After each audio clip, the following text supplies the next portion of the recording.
Hay discos que simplemente son buenos, hay discos que se convierten en clásicos, y hay discos que parecen desafiar cualquier regla sobre lo que una banda de rock puede hacer. Hoy vamos a hablar precisamente de uno de ellos, un álbum que mezcló rock, ópera, hard rock, baladas, humor, teatralidad y una producción gigantesca. Un álbum que convirtió a Queen en una de las bandas más importantes de la historia. Hoy ponemos sobre la tornamesa Queen, A Night at the Opera. Publicado en 1975, este disco no solamente contiene algunas de las canciones más famosas de Queen, también representa uno de los momentos más ambiciosos, extravagantes y arriesgados de la banda. Y sí, aquí está Bohemian Rhapsody. Pero reducir este álbum a esa canción sería cometer una enorme injusticia. Así que hoy vamos a poner el disco completo sobre la mesa. Vamos a hablar de su sonido, sus canciones, la producción, el contexto histórico, el vinilo y sobre todo, ¿realmente estamos ante una obra maestra? En contexto histórico, para entender A Night at the Opera tenemos que regresar a 1975. Queen ya había demostrado que no era una banda convencional. Venían de publicar álbumes como Queen 2 y Shield Heart Attack, donde habían comenzado a desarrollar esa mezcla tan particular de rock pesado, armonías vocales y teatralidad. Pero la situación económica de la banda era complicada.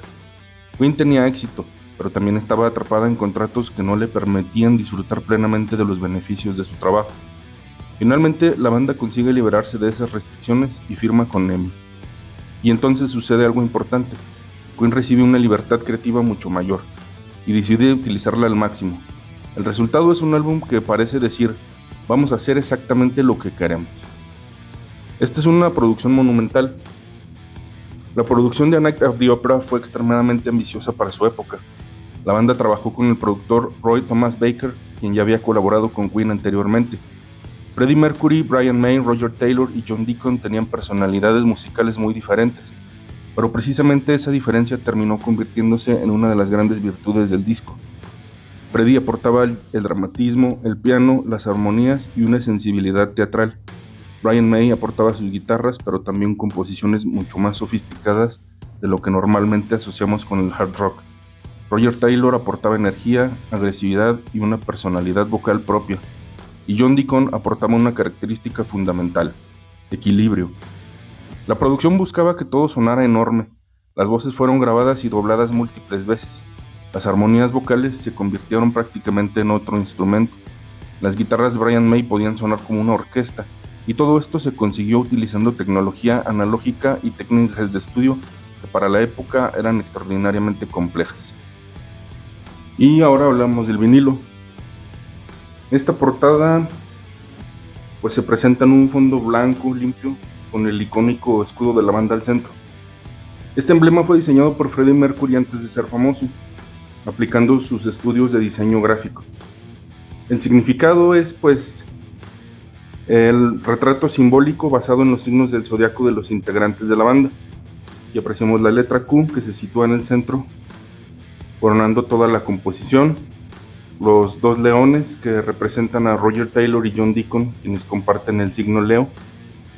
Tenemos también aquí un cangrejo, simboliza a Brian May, que es el signo de Cáncer, y las dos hadas que representan a Freddie Mercury, correspondientes al signo de Virgo.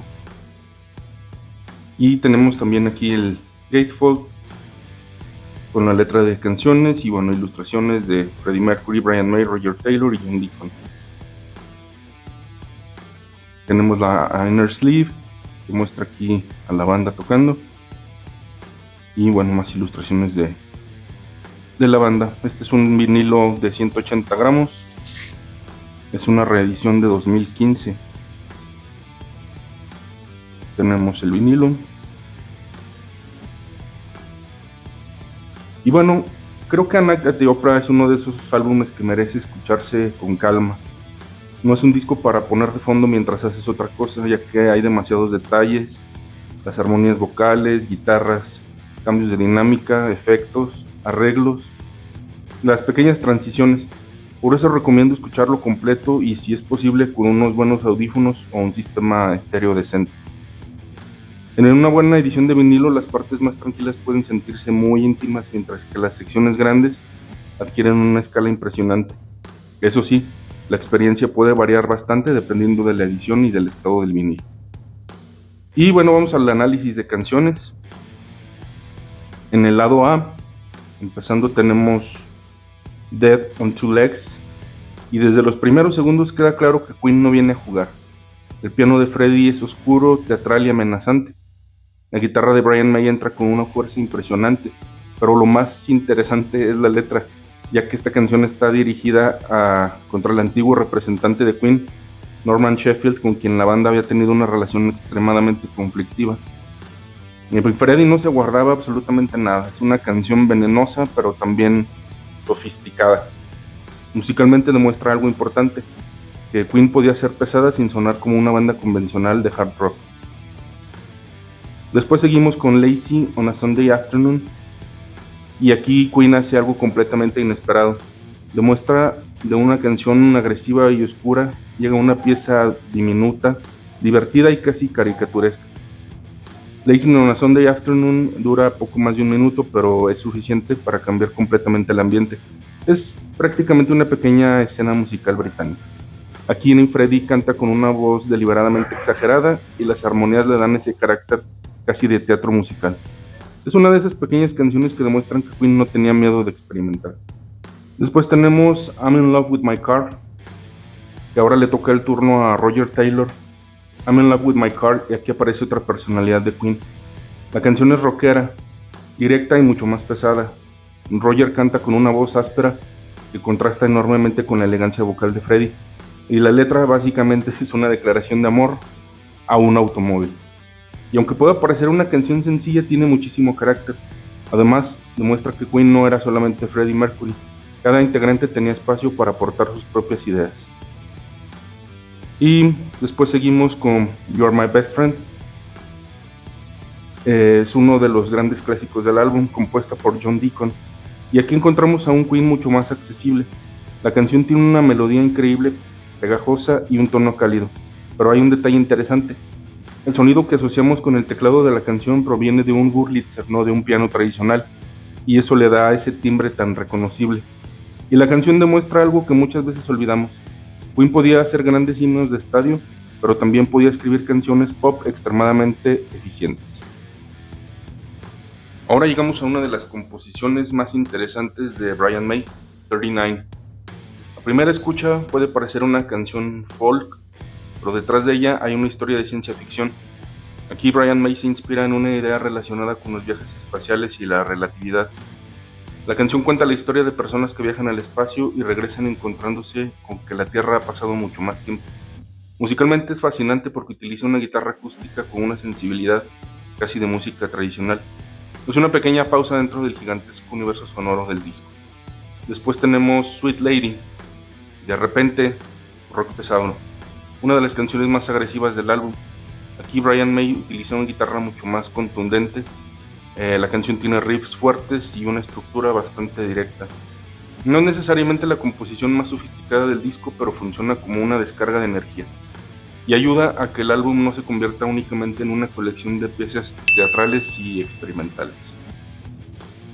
Y nuevamente, Queen cambia completamente de dirección. Tenemos en Seaside Rendezvous, esta canción parece salida de un musical antiguo.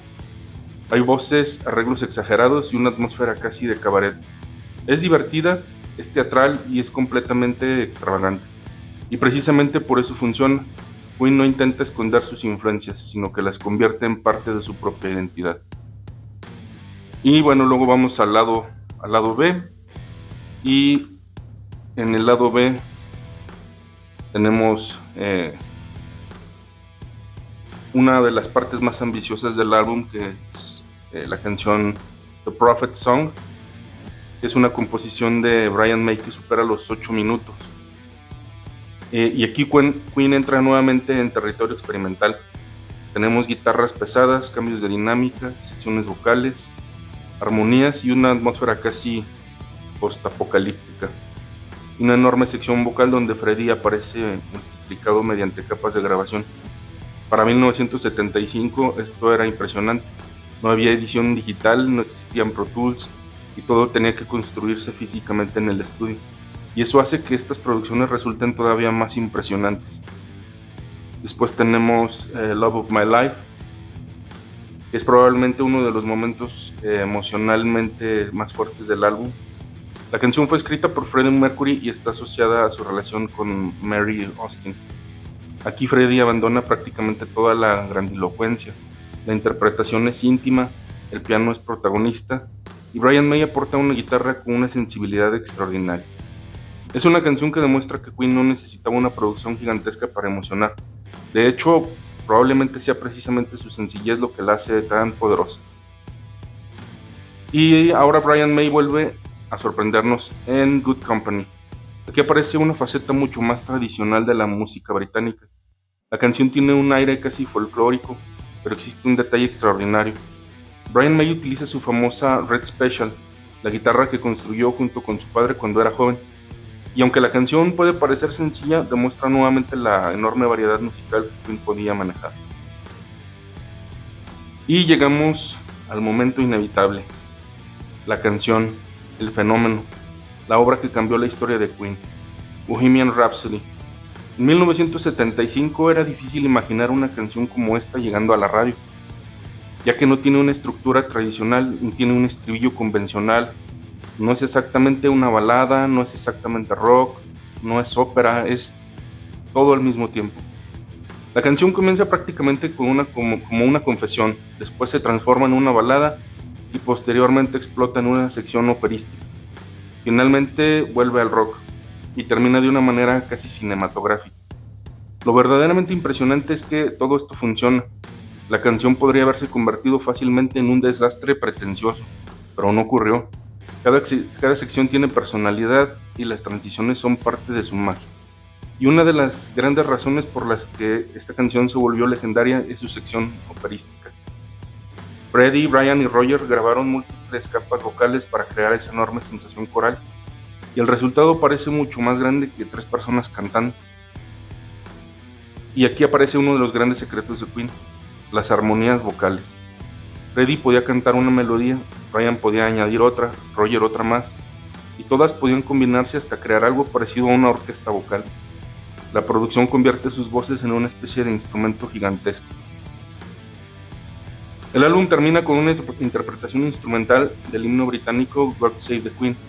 Es una manera perfecta de cerrar el disco después de toda la extravagancia.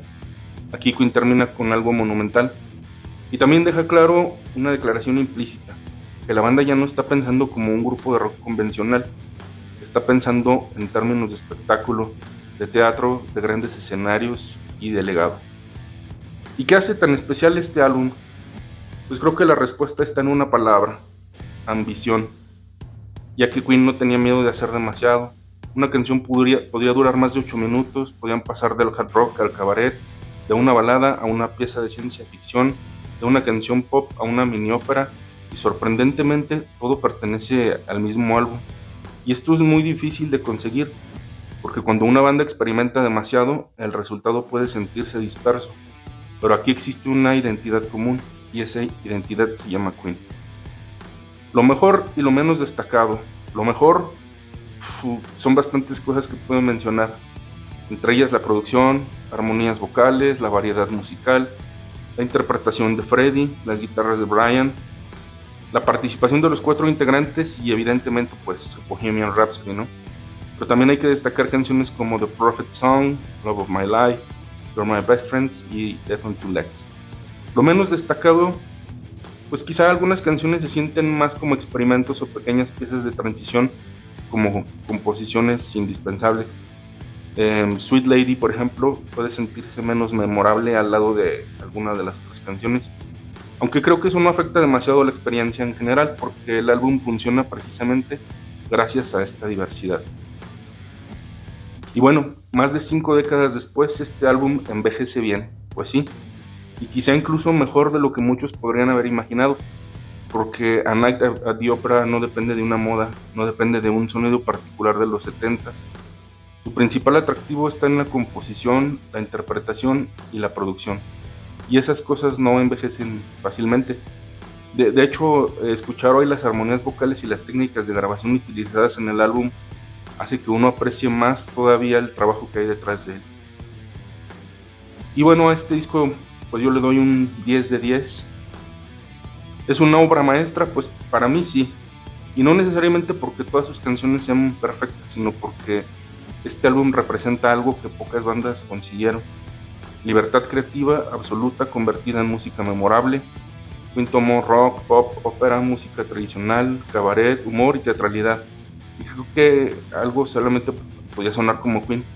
Y aunque Bohemian Rhapsody sea la canción que se llevó toda la fama, el verdadero mérito también está en el álbum completo. Porque cuando termina el último acorde, uno no siente que acaba de escuchar simplemente un disco de rock, siente que acaba de presenciar un espectáculo. Este es un disco ambicioso, exagerado, teatral, a veces extraño, pero sobre todo inolvidable. Y ahora quiero saber tu opinión. ¿Cuál es tu canción favorita de este disco? ¿Bohemian Rhapsody, Love of My Life, The Prophet Song o alguna de las canciones menos conocidas? Déjamelo en los comentarios, y si te gustó este review, dale like, suscríbete al canal que es completamente gratis. Y aquí seguimos hablando de música, discos y vinilos con estilo. Nos vemos en el próximo review. Hasta luego.